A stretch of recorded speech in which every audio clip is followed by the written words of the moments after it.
आज दिनांक 6 जानेवारी. आजच्या प्रवचनाचा विषय नाम रूपाचा संबंध. नाम घेत असताना रूपाचे ध्यान आवश्यक आहे का? वास्तविक नाम आणि रूप ही भिन्न नाहीतच, पण नाम हे रूपाच्या आधीही असते आणि नंतरही उरते. नाम रूपाला व्यापून असते. राम जन्माला येण्यापूर्वी वाल्मिकींनी रामायण लिहिले आणि रामाने मागाहून जन्म घेऊन त्यात वर्णन केल्याप्रमाणे आचरण करून दाखविले.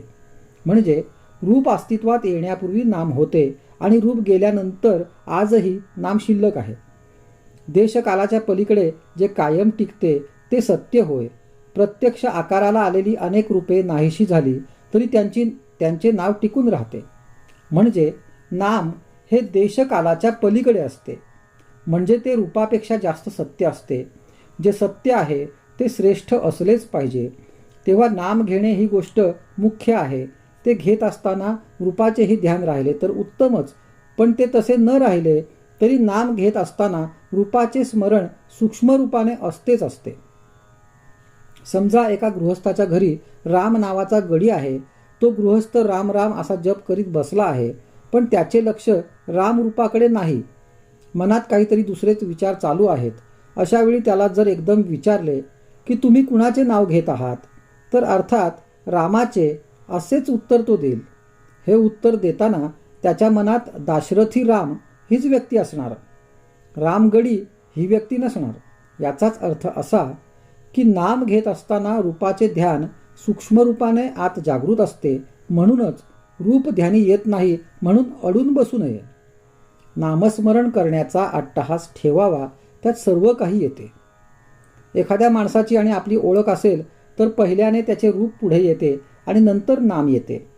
पण आपली त्याची ओळख नसेल आणि आपण त्याला बघितलेला नसेल तर त्याचे फक्त नाव येते. आज आपल्याला भगवंताची ओळख नाही म्हणून त्याचे रूप माहिती नाही, परंतु आपल्याला त्याचे नाम घेता येईल. सध्यासुद्धा त्याचे नाम घेताना त्याची आठवण आपल्याला होते. हा आपला अनुभव आहेच. भगवंताचे रूप तरी निश्चित कुठे आहे? एक राम काळा तर एक राम गोरा असतो, एक राम लहान तर एक मोठा असतो, पण सर्व रूपे रामाचीच असतात. भगवंत स्वतः अरूप आहे म्हणून जे रूप आपण त्याला द्यावे तेच त्याचे रूप असते. यासाठी आपण कोणत्याही रूपामध्ये त्याचे ध्यान केले तरी चालते. नामातून अनंत रूपे उत्पन्न होतात आणि अखेर त्यामध्येच ती लीन होतात. म्हणून भगवंताचे नाम श्रेष्ठ आहे. हे त्याचे नाम तुम्ही आवडीने अखंड घ्या आणि आनंदात राहा. आजचा सुविचार: दानात दान अन्नदान, उपासनेत उपासना सगुणाची उपासना आणि साधनात साधन नामस्मरण.